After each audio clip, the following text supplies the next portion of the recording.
pu pacifier leur pays ou démocratiser leur pays.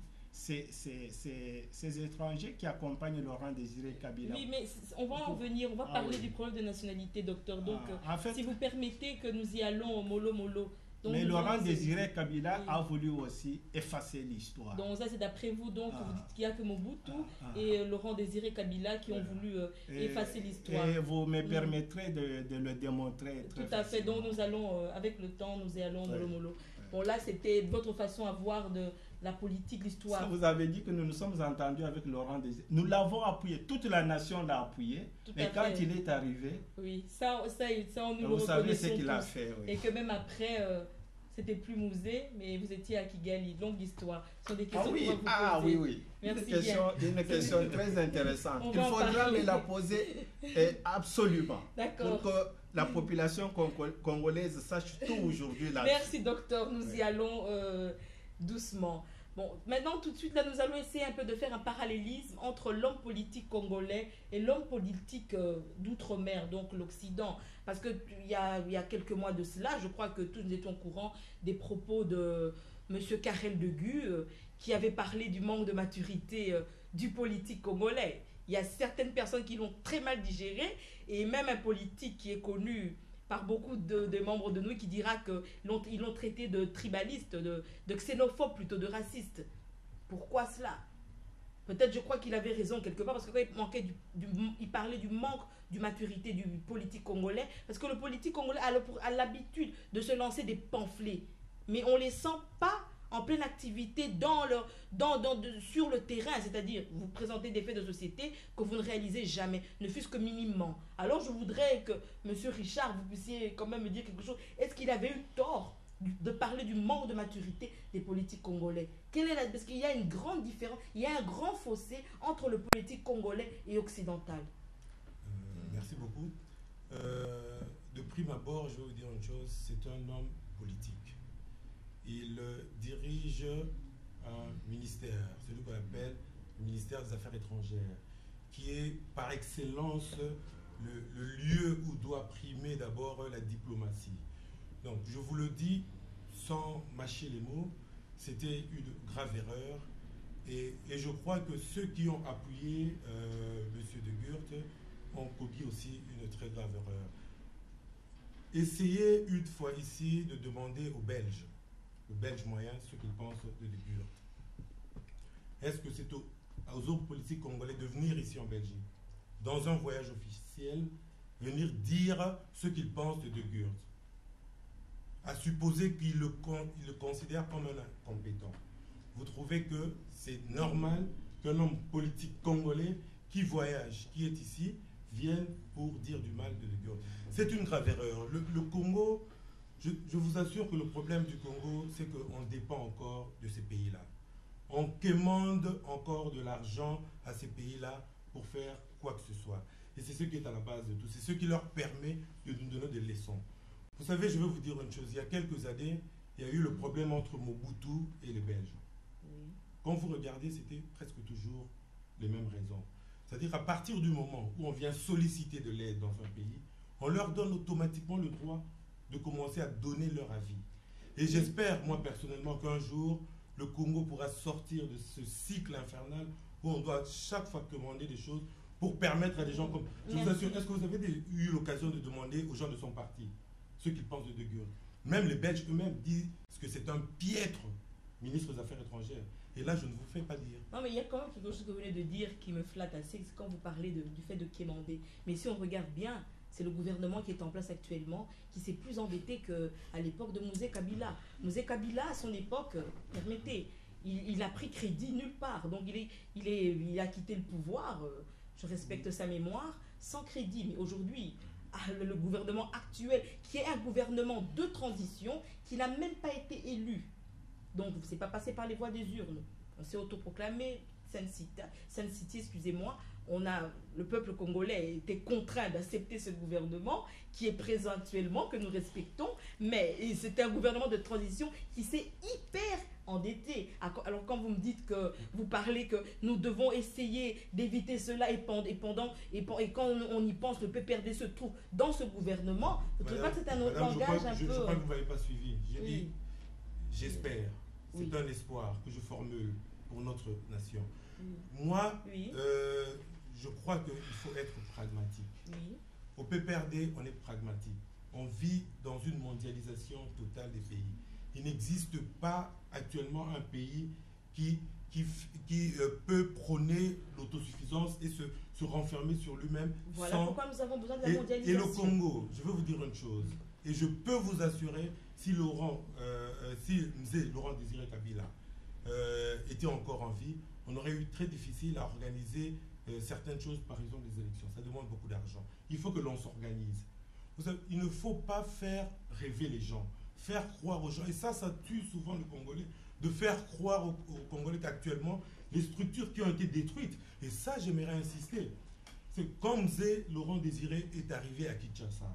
Madame, quand vous avez parlé de la continuité de l'État. Qu'est-ce que Mzee Laurent Désiré Kabila a trouvé au Congo? C'était l'impasse totale. Au sommet de l'État, il y avait un pugilat entre deux personnes. Rien ne bougeait, le peuple croupissait dans la misère. Il n'y avait pas de route, il n'y avait pas d'hôpitaux. Mais c'était ça qu'il a trouvé. Il ne faut pas prendre celui qui vient, qui commence à essayer de colmater les brèches pour le prendre pour le responsable. C'est très très dangereux, madame. Quand vous dites des choses, dites-le en prenant l'histoire, en allant étape par étape, et vous étiez le pillage. Vous savez, allez demander ici aux Belges, ils vous diront. De 91 en 97, on n'a jamais connu un tel nombre de demandeurs d'asile congolais à travers le monde. Même à Londres, c'était l'explosion. C'était pourquoi les gens fuyaient le Congo. Actuellement, de temps en temps, les gens commencent à se dire on va reconstruire. Ce n'est pas pour rien que le PPRD, c'est le parti du peuple pour la reconstruction. Si on parle de reconstruction, c'est parce qu'on a trouvé tout était détruit. Dites-moi, vous étiez au Congo, qu'est-ce que vous avez trouvé en 96? Dites-moi. Et c'est là que doit venir votre interrogation. Ne parlez pas des gens qui trouvent un pays endetté. Mobutu peut être l'un des présidents les plus riches, avec toute sa clique, les gens qui ont conduit le Congo pendant 32 ans. On arrive, on trouve tout est détruit. Il n'y a pas d'école, il n'y a pas de route. Vous savez, il est impossible d'aller à Matadi. Donc vraiment, je vous demanderai simplement pour éclairer la population quand vous parlez, de ne pas oublier l'état dans lequel... Les questions que je pose sont les questions que la population se pose. Donc je ne suis qu'une voix. Non, le risque c'est de penser qu'on a trouvé un pays non endetté et qu'on l'a endetté. Vous ne faites que vous justifier. Non, je ne justifie pas. Je dis qu'on a trouvé un pays comateux, oui, en état de mort certaine, et on a essayé de le relever. D'accord, merci beaucoup, monsieur Richard. Je vais poser la question. Docteur, attendez, avant de... Ah, vous voulez me répondre? Je voudrais, puisque ça c'est quand même... la falsification de l'histoire dont nous nous plaignons, je voudrais dire une chose. Quand Laurent Désiré Kabila est arrivé, cet homme a trouvé le processus démocratique initié par notre peuple depuis la CNS. Ce processus démocratique est en cours, avancé au ralenti. Et vous pouvez me demander quelles sont les réalisations qui étaient là depuis le 24 avril 1990, quand M. Mobutu avait prononcé son discours. Il n'y avait plus de parti État, ni le rôle dirigeant du parti État. Mobutu avait instauré le pluralisme idéologique, politique et syndical. Et la société était en train, le débat politique était en train de se libéraliser. La conférence nationale a eu lieu et il y a eu ce processus auquel tout notre peuple s'était identifié et qui progressait. Laurent Désiré Kabila arrive, madame, il nous ramène à la période d'avant 1990 en réinstaurant le parti État AFDEL. 2. Il nous ramène même à la période coloniale en réinstaurant des peines réservées aux esclaves et que même le régime de Mobutu n'avait pas utilisé. Comme je cite les mutilations et la peine de fouet. Et il y a eu des compatriotes qui ont subi 250 coups de fouet, tous donc nus, déshabillés, les pères de famille, les mères de famille déshabillés publiquement, et à qui on a administré 250 coups de fouet, et qui en sont même morts. Donc cet homme nous a ramenés même en arrière. Sur le plan social et économique, Mobutu nous avait bien sûr laissé avec une dette extérieure de plus de 14 milliards de dollars. Laurent Désiré Kabila arrive avec l'AFDEL. Dans 5 ans, le panel de l'ONU, vous connaissez le rapport Kassem, parle de détournement de 5 milliards de dollars en 5 ans. Aujourd'hui, le PPRD est au pouvoir. Le PPRD est au pouvoir depuis en fait 1997. L'actuel président qu'on appelle Joseph Kabila, puisque son nom exact, il est au pouvoir depuis janvier 2001. Vous avez suivi les audits qui ont été faits. Aucun investissement dans son pays. Les investissements tout le temps à l'étranger, pardon. Oui, mais en traitant la population, madame. Je voudrais qu'on évite de cibler les personnes. Oui, mais en traitant la population. En général, mais pardon, puisque ça, il ne faut pas vraiment qu'on falsifie. Tout à fait, on aura le temps d'en parler. Mais en traitant la population vit un véritable génocide social. Je vous comprends, docteur. Excusez-moi. Là, ça, c'est inadmissible d'affirmer des choses pareilles. Essayez un peu de parler de l'UDP. Je vais maintenant accorder la parole à M. Félix Tshisekedi, qui vous n'êtes pas assez connu dans le milieu politique congolais. On a remarqué qu'au sein de votre parti, l'UDPEX, M. Philippe, que vous avez une certaine politique de rue, après ce que certaines personnes disent. C'est-à-dire que c'est plus les villes mortes, c'est plus les marches. Donc, c'est toujours l'opposition. En fait, si on regarde même en la personne de votre père, je m'excuse, qui est le président de l'UDPS, il a toujours été opposant. Après Mobutu, il a été opposant à Kabila, à Mouzé, et il est encore opposant à Joseph Kabila avec tous les partis politiques qui sont au sein du gouvernement. Alors cette politique-là, est-ce qu'elle est de mise? Et que même demain, si par exemple vous n'avez pas la majorité suprême, c'est-à-dire la présidence, vous serez toujours opposant à un pouvoir qui sera élu démocratiquement. La question est à monsieur Félix. Mais pardon, Félix va répondre, mais vous risquez de ne pas me poser la question je vais vous la poser, permettez. La question suivante. Quelle est la différence entre l'homme politique de chez nous et l'homme politique je vais vous la répondre. Permettez-moi de conduire mon émission. Posez-moi cette question. Permettez-moi de conduire mon émission. Monsieur Félix, nous pouvons y aller. Je commence par la fin de votre question. Donc vous dites... si demain il y a élection et que nous nous retrouvons dans l'opposition, c'est normal, le peuple nous aura envoyés dans l'opposition, nous allons nous opposer. C'est tout à fait normal. Mais lorsque vous dites que nous basons notre stratégie sur la contestation permanente, je ne suis pas d'accord avec vous, pas du tout. Le but de l'UDPS, ça, il ne faut jamais...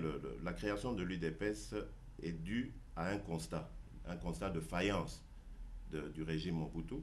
C'est de là qu'est partie l'idée de créer l'UDPS afin d'instaurer un état de droit. Et je crois que le docteur Mpouila a très très bien expliqué ce qu'est un homme politique. C'est à ça en fait qu'aspire l'UDPS, à instaurer la culture politique dans le personnel politique, dans les responsables, au sein des responsables politiques de notre pays. Et ce n'est pas à vous que je vais apprendre que c'est vraiment lamentable. Et à ce propos d'ailleurs, je dirais que M. De Gucht avait totalement raison.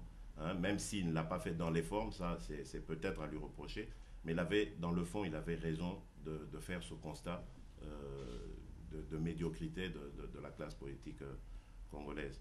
Donc, vous dites que nous faisons de l'opposition. Oui, mais nous le faisons et nous en sommes fiers.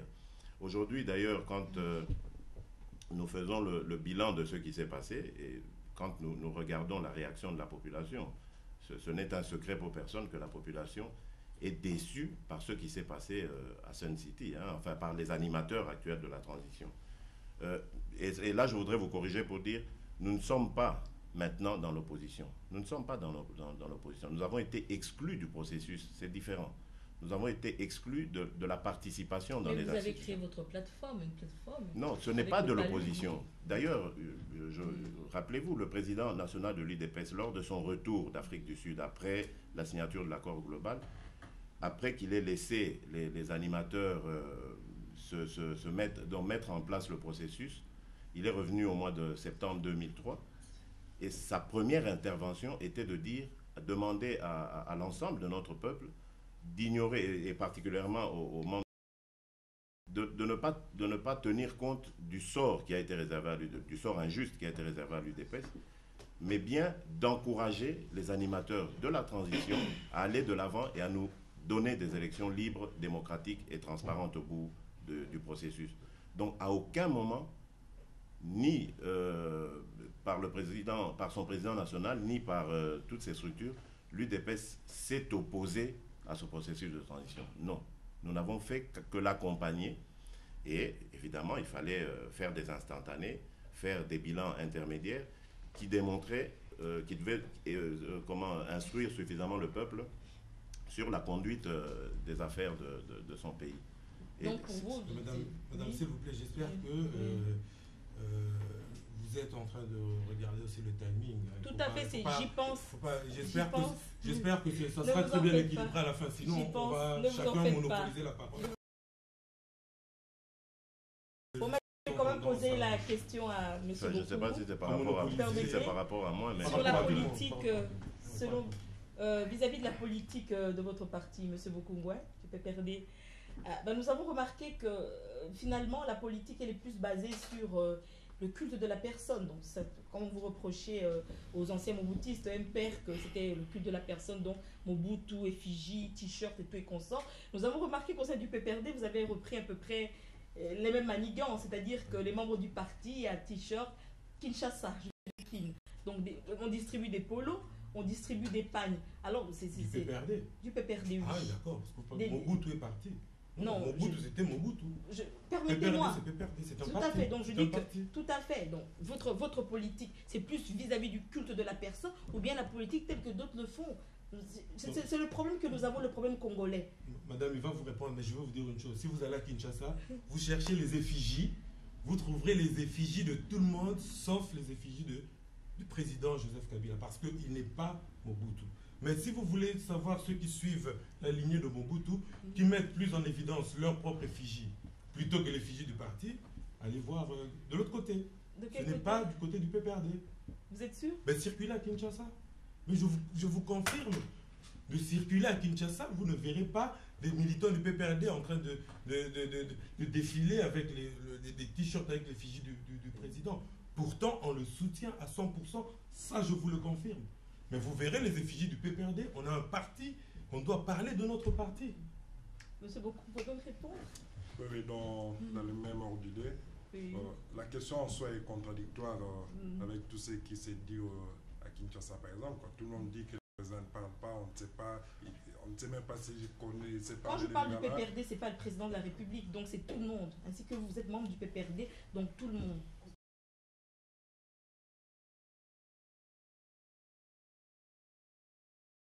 Pour répondre à votre question, je crois que de mémoire, je n'ai pas un président qui arrive à réaliser ce qu'il a dit lors de son discours d'investiture.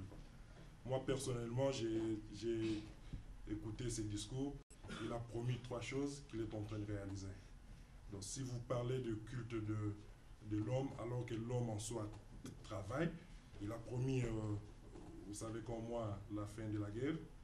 On est en phase, on a eu la fin de la guerre. Non, il a promis la bonne gouvernance. Il a promis la bonne gouvernance. Et j'ai pu vous assurer que si le Fonds monétaire est revenu, ce n'est pas grâce au gouvernement de transition, mais le Fonds monétaire est venu une année avant que le gouvernement de transition soit là. Quoi. Et avec le Fonds monétaire, on a la reconstruction des villes ou quoi. Et ça, c'est typiquement Kabila. Ça, c'est pas le gouvernement de transition. Il a promis les élections, on est en train d'y aller. Quoi. Oui. Il promet 3 choses qu'il réalise, parler plus des actes que de la personne. Merci bien, oui. Je ne peux pas laisser. Je vais juste compléter en vous disant une chose. Allez à Kinshasa, entrez à Kinshasa, circulez à Kinshasa, vous ne verrez jamais l'effigie du chef de l'État. Dans d'autres temps, le MPR qui a été initié, le MPR, mais ça c'est officiel. Commission dans la photo du roi, ça c'est officiel. Tout à fait. Donc que dans les bureaux, c'est des endroits officiels. Ici, quand vous allez en France, dans des endroits officiels, vous verrez la photo de Chirac. Mais ce que je vous dis est véridique, que allez demander au fondateur du MPR c'est eux qui ont mis l'effigie de Mobutu. L'effigie de Mobutu était même au stade du 20 mai. Partout on entrait, on voyait Mobutu. Mais ce sont des erreurs qui sont reconnues. Voilà. Aujourd'hui, c'est plus le même langage au sein du MPRP privé. Ne vous trompez pas de personne. Voilà un président qui, dans sa tête, ne se met qu'une seule idée, travailler. Merci bien. Je vais rapidement. Le docteur, maintenant, je vous demanderai de répondre à la question que je vous ai posée tout à l'heure sur la différence entre le politique congolais et celui d'outre-mer. Rapidement, s'il vous plaît. Voilà. Ici, dans les pays développés, vous voyez qu'un homme politique, c'est un homme qui est choisi par le peuple et qui répond à un certain profil. Il y a des critères rigoureux et objectifs pour accéder à une responsabilité. Il faut avoir une formation et une expérience requise pour ne fût-ce que comprendre la gestion d'un État moderne. Et il faut avoir le mandat du peuple. Ce n'est pas le cas chez nous. Où vous avez quelqu'un qui tombe tout d'un coup d'un buisson ardent. Mais permettez-moi, docteur, ce n'est pas seulement au Congo démocratique. Il y a outre-mer aussi, il y a certaines personnes qui ont accédé à la majorité suprême et qui n'ont pas fait de la politique, l'économie, je ne sais pas, le droit à l'université, donc le bagage intellectuel importe peu. Non, ils suivent le parcours jusqu'au sommet. Mais vous ne voyez personne qui, comme première responsabilité publique dans sa vie, c'est être parachuté chef d'État d'un pays. Beaucoup de révolutionnaires le sont quand même. Beaucoup de révolutionnaires ont été parachutés. Suivez leur histoire. Oui. Suivez leur histoire. Vous verrez que partout, ils ont été dans le sillage du pouvoir. Ils ont vu ce qui allait, ce qui n'allait pas. Et je lis énormément beaucoup sur les révolutionnaires. Vous verrez que ce qui les a d'ailleurs motivés à faire ce coup-là, c'est qu'ils ont été dans le sillage du pouvoir, ils ont compris les mécanismes, c'est pour ça qu'ils ont réussi. Mais dans nos pays, on parachute quelqu'un tout d'un coup comme ça, comme d'un buisson ardent, chef d'État. Et comme première responsabilité publique dans sa vie, c'est grave. Ça, c'est une chose.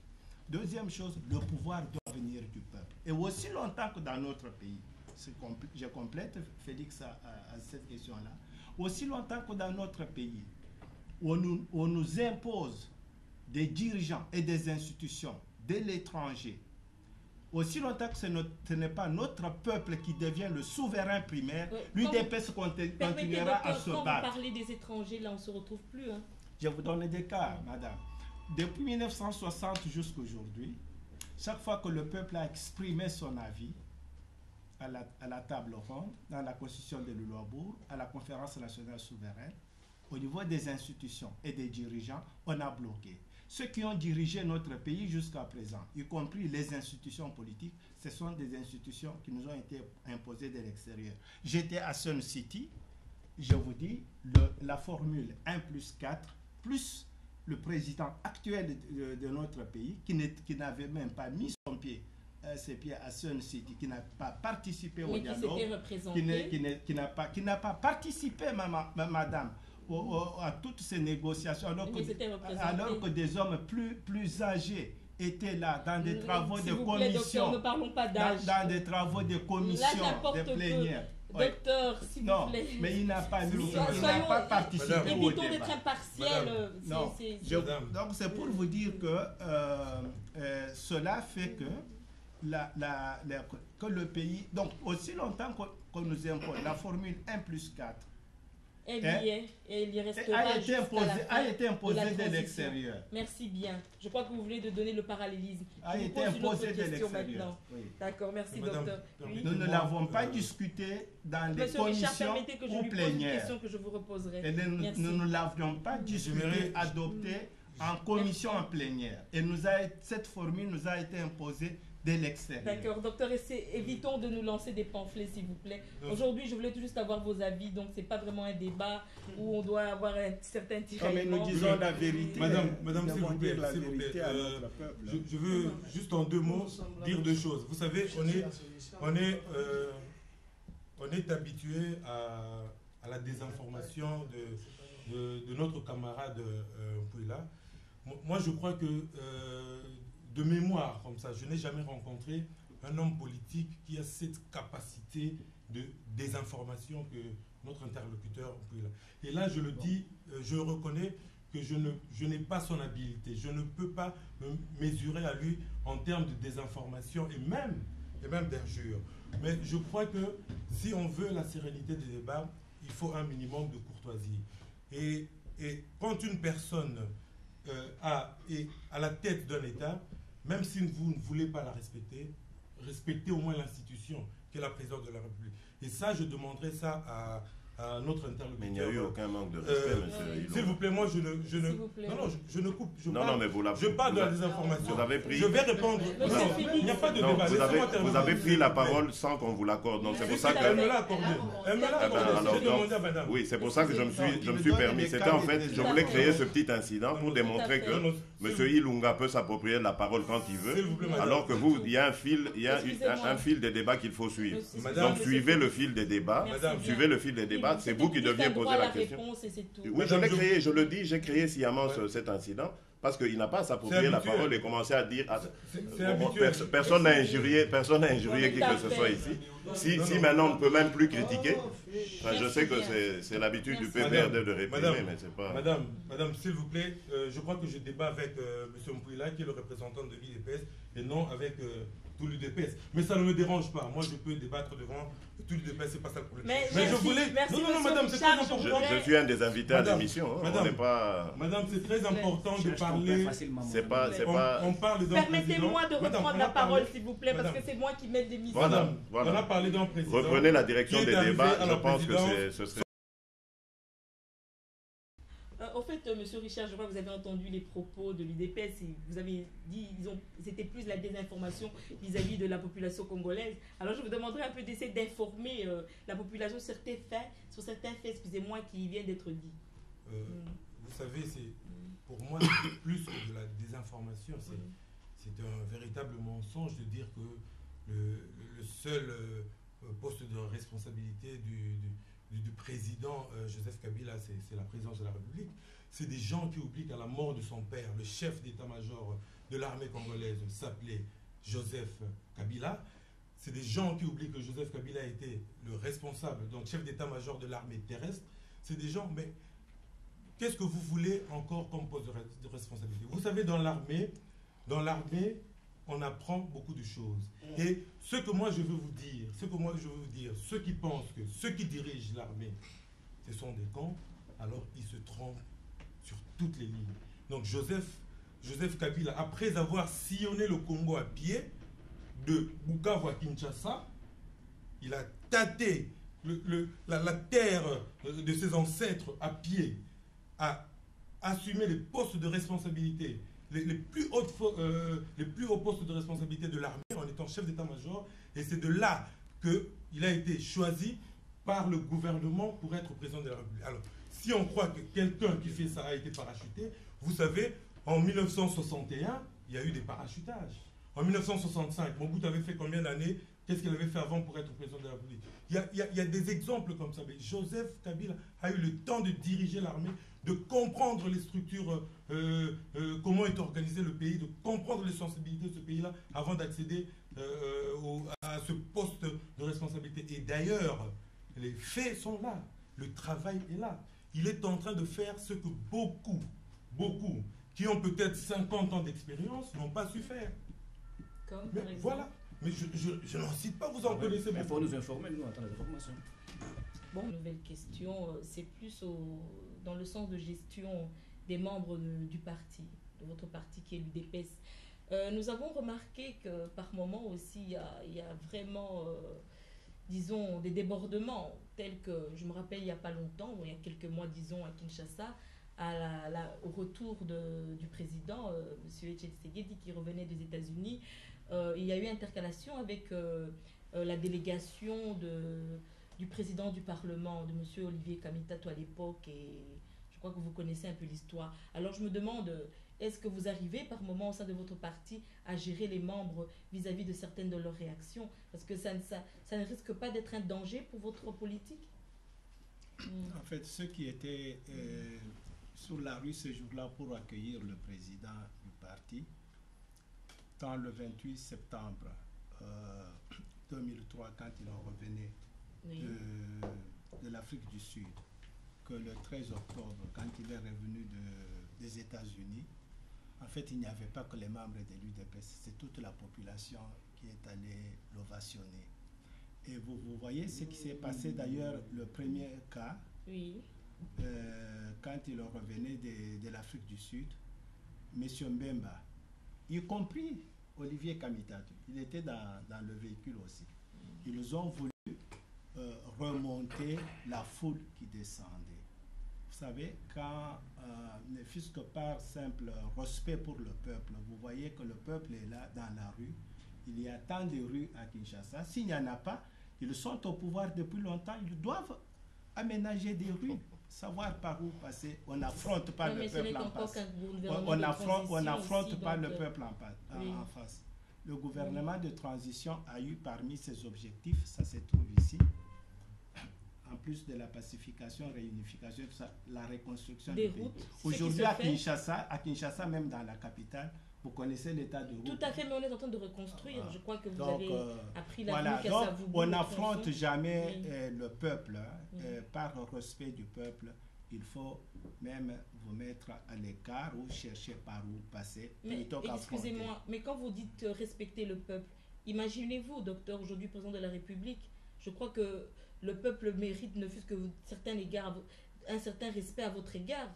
Donc je ne vois pas, là, par exemple, votre cortège en tant que président de la République et puis la population qui se met devant, qui dit non, vous ne passez pas. Vous, personnellement, comment allez-vous vous sentir? Madame, ils font pire que ça. Vous savez même qu'ils viennent avec des chars, des blindés sur la route. Ils forcent même des camions à entrer dans des ravins. Il y a même des morts. Vous bougez, on peut tirer même sur vous, madame. Ils n'ont aucun respect du peuple. Enfin, vous avez vos services de renseignement. Vous savez que la population est dans la rue. Même ici, ça c'est un exemple typique qu'il faut donner. Quand il y a de simples manifestations ici, regardez comment la police oriente, n'est-ce pas, les trajets, les véhicules pour privilégier, mais je crois que les roulages aussi le font, parce que quand nous voyons les motards... Là-bas, plutôt, ce sont eux qui ont voulu affronter ce peuple qui venait, et le peuple a donné, n'est-ce pas, la leçon à ces gens pour dire c'est nous qui sommes les souverains primaires, c'est nous qui sommes les premiers. Mais vous ne craignez pas un débordement, excusez-moi docteur, parce que si c'est toujours le peuple, demain aussi le peuple... Je termine, puisqu'il faut donner la parole aux autres, je termine par dire que dans ce cas-là, chaque fois que les dirigeants du pays se retrouvent face à la population et la population s'exprime,